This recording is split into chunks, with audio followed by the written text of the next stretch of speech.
Greetings, fellow humans. Welcome to Wine with JD because this is the Drunk Book Tag. I was actually tagged by Amarinske from Amalyrical, a lovely booktuber. I think she is Dutch. If not, my apologies. You are cool. I love all that we chat. Uh, Not that great with names or locations, so my bad. But I'm good with people, hopefully. Anyways, there are 10 questions, the drunk book tag, and different things. I have not researched any of this. Some of these questions are probably very hard, but I didn't want to give it a lot of thought and let the wine do the talking. So,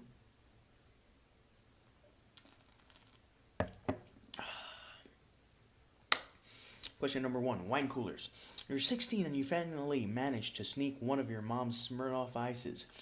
What is one of your most guilty pleasure reads? Um, Actually,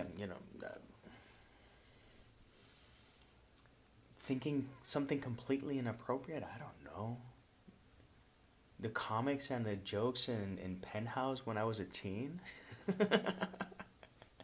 maybe, maybe that. I don't know. I don't have like guilty pleasures that I'd say, oh, this is a piece of crap, but I enjoy it. I have guilty pleasure songs and movies galore. I could go on a rant of that. To give you an example of songs, um, the Chinese Wall, an 80s song, which is awful. I'll try to look for the link and put it down below. Uh, Everybody do the dinosaur. I like that crappy song. And the Ninja Dance from Teenage Mutant Ninja Turtles 2. As for movies, this list is long, and I'm not going to mention the ones from Mystery Science Theater 3000 because that's cheating. Shitty movies that I do enjoy. Zombieber, Jim Cotta is fantastic. Jim Cotta is so bad. Megaforce, and let me mention one more. Out of all the crappy movies, Jesus Christ Vampire Hunter. It is so awful. It is so god awful. There's no redeeming qualities in that film, and you either have to be in the mood to see something crappy, or be high or drunk. But as for books, if a book is crap, I'm not gonna enjoy it. And there's nothing that I could say. Oh, this is kind of embarrassing that I enjoy. So yeah, I'll stick to the first answers, the jokes in Penthouse when I was a teen. It's been years since I had a magazine. Yes, I had magazines. I was a teen. Question number two, beer. You've made it to college and are hosting your first kegger. Pick your favorite new adult or college aged book. New adult or college age book. I'm actually not sure what that would classify as, but thinking new adult, I think hyperbole and a half would classify as that because I'm not sure what it would classify as. If you want to have a smashingly good time and laugh your butt off, that is a great book. And if that doesn't apply, I should have researched these answers a bit better. Question number three, tequila. Bad idea. I can have margaritas galore. I can have two margaritas and everything's okay. The third one, it starts getting risky. And shots, I haven't done shots in 21 years for a reason. You partied too hard last night and drank a little too much Jose Cuervo, which is a bad tequila. What's a book that you never want to see again or your least favorite book? Wormwood. Wormwood is a piece of crap. Here's the thing, Wormwood, and I've mentioned this before, but I need to mention it again because it was such a piece of crap. I got recommended Wormwood, I don't know how many times on Amazon. I don't know how many times on when Borders existed on the Borders website. Um, and different forums. Never did a human recommend me that book because that book sucks. G.P. Taylor, I don't know if his other works are fantastic, but that one sucks. And I'm not one to say that often because I don't want to be mean, but that one sucks. Question number four, Beer Bong. What's a book that you read super fast? Quickest reads for me. have always been the Harry Potter books. I averaged from books five on, well, five, six, seven, and Goblet of Fire took longer, but five, six, seven, I averaged 2 days, which is a bit psycho, but when you're into it, you're into it. So I read those super fast. I read Da Vinci Code super fast. I actually paced myself with The Little Prince. I could have breezed through it, but I wanted to enjoy it, and it's a great book, by the way. So yeah. Question number 5. Spring break. You've thrown your inhibitions to the wind and end up having a sexy night you'll never forget. What is your favorite smutty read? I don't read smutty reads. I do know a lot of erotica authors, but I don't read erotica. I can't say much erotica. I can't say I've read erotica. If anyone has a free erotica novel that you want me to read and review, send it along. And that's like the equivalent, the book review equivalent of dick pics if I were a woman, because, you know, digressing. I don't know how many of my female friends have to deal with this bullshit of guys just, oh, hi, nice to meet you, how you doing, blah, blah, blah, and like the third or fourth exchange, if that, dick pic.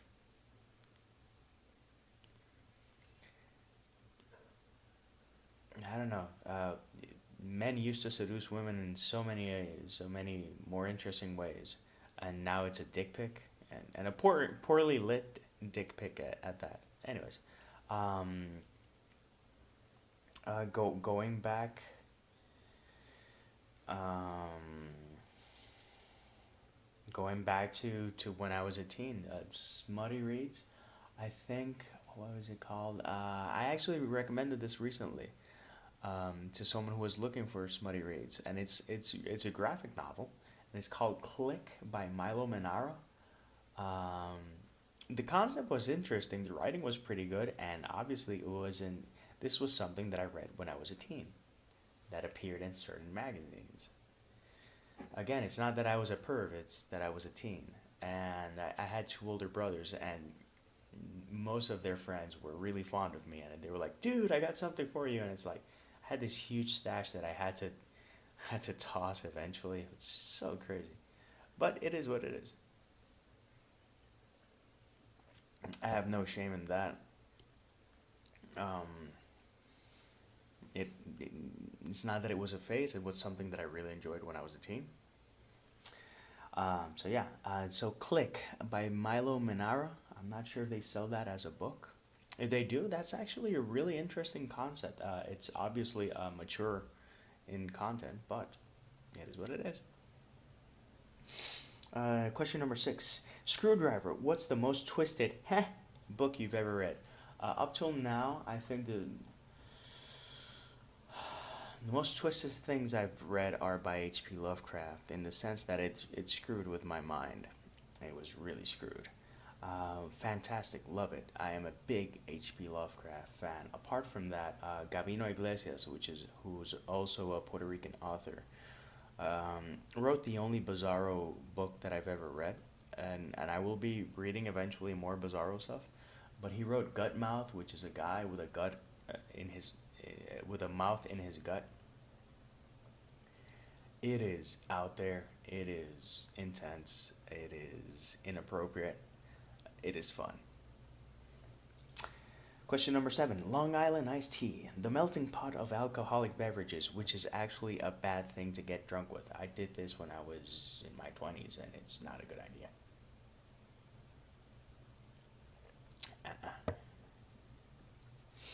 What is one of your favorite diverse reads? Diverse.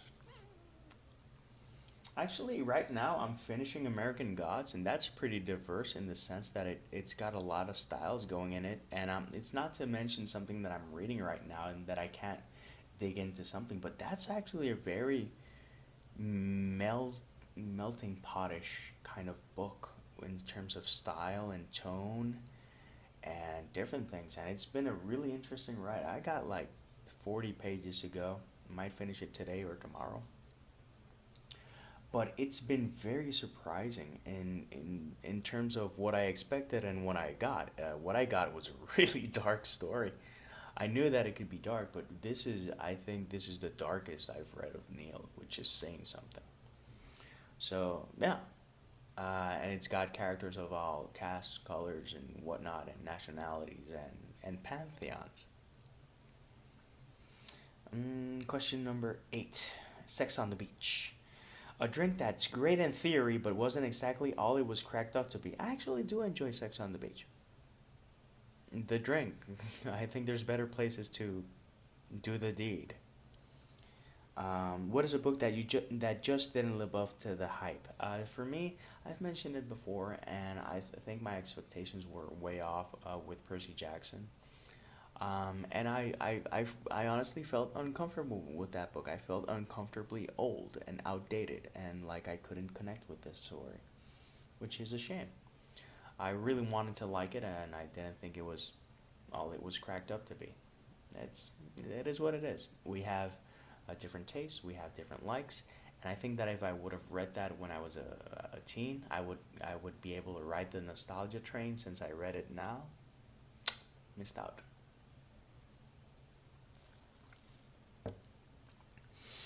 And I'm sure I'm gonna find a lot more of these. Wine. You've just gone through a rough breakup, so you park yourself in bed with your favorite bottle of wine, some ice cream, and a bucket for your tears. Name a book that made you cry out all of your feels. I will mention 3 books that made me cry. Or one is actually a series, and I've mentioned it before, but I want to mention it again because I'm probably the only person on BookTube who mentioned it. First off, in Harry Potter, I cried in books 5, 6, and 7. Book 4, with something that happens. Incredible that even at this day and age, I don't want to offer spoilers for Harry Potter, but there are people who haven't read it, and that would be a shitty and dick thing to do.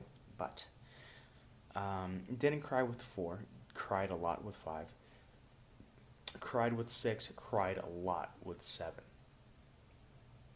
So yeah. And then Tenyan True, which is an indie book by Christina St. Clair and Amanda Armstrong. It actually got to me while I was in public. I don't know. Maybe it was the mood. I did get misty eyed with Of Mice and Men, but I didn't full on cry. I think I was more shocked than than hurt by it. And lastly, I've mentioned this before, but I need to mention it again. The Bloodsword Dynasty. These are comics by Jademan Comics. They're reprinted as Chinese heroes. It's not the same as the original ones. If you find the original ones, by all means, give it a browse, and if you like it, buy it. The death of Sanglo, it is something that still to this day haunts me, and I read that when I was 11. That's 26 years of me saying, wow, that's one of the hardest things that I've had to read. Because it's such a sweet character. And it was so well made, and even to the end, he was gracious and generous and kind.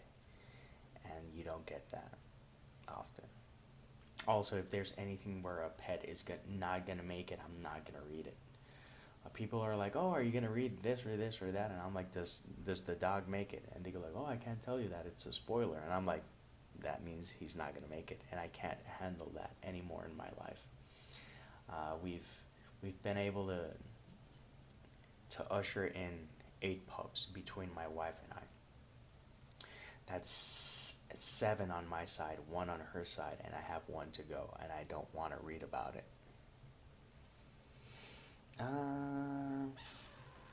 And question number 10, what's the sexiest naked book in terms of what's under the book cover?